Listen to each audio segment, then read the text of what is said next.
The landscape of the defined contribution marketplace continues to evolve. Joining me now to discuss the latest DC trends is Cammack Retirement Group's senior partner, Mike Volo. Mike, thanks for joining us on the show today. Thank you, Jeff. Investment menu design has evolved, and I know that you're out there talking with your clients and your teams about the latest trends in investment menu design. So just if you could give the audience some thoughts that you have. Sure. I think the biggest challenge is offering a complete investment menu to participants, but still eliminating the confusion. So making it easy for participants to make decisions. So I think that what that entails is the industry has coalesced around this tiered investment structure. Tier 1 being the QDIA, whether it be the target date, managed account, whatever it may be.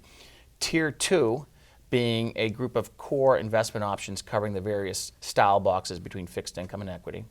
Tier 3 being maybe an annuity sleeve, and Tier 4 in some circumstances being self-directed brokerage if elected. Many of the new clients that we begin to work with, we see a lot of duplication in their lineup. For example, they'll have multiple large cap core options. We like to simplify things, have a single active option in that category, and then also you want a diversity of passive investment options in equities and fixed incomes to allow someone who has a predilection for passive investing to invest in a suite of index funds and create a total asset allocation around that. So I like to see anywhere from 18 to 22 options is what we're seeing most often, with the target date series counting as one option in that plan, and being able to have a well-diversified lineup to meet the needs of the entry-level investors as well as sophisticated participants.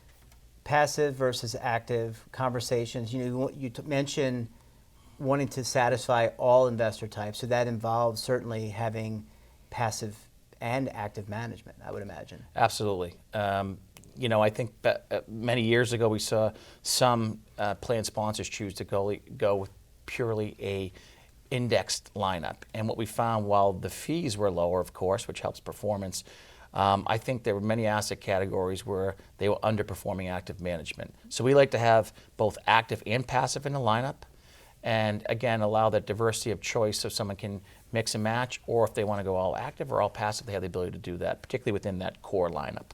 You mentioned fees, and obviously that's a core staple and a core fiduciary responsibility. There's been a lot of cases, a lot of litigious activity around fees, ABV versus Tuskegee. I mean, you can go through the list. And we recently had one, a lawsuit that really focused on the share classes for even a passive manager. And I guess I wonder whether or not we envision, or you envision, even those plan sponsors that offer passive management kind of coming back and around and saying, okay, let's revisit our conversation. It may not be a bad decision that we made, but let's at least revisit it. Yeah, I think you're right, Jeff. There's a lot of new news out there. I think the headlines and the lawsuits against ERISA plans is what helps drive some decision making.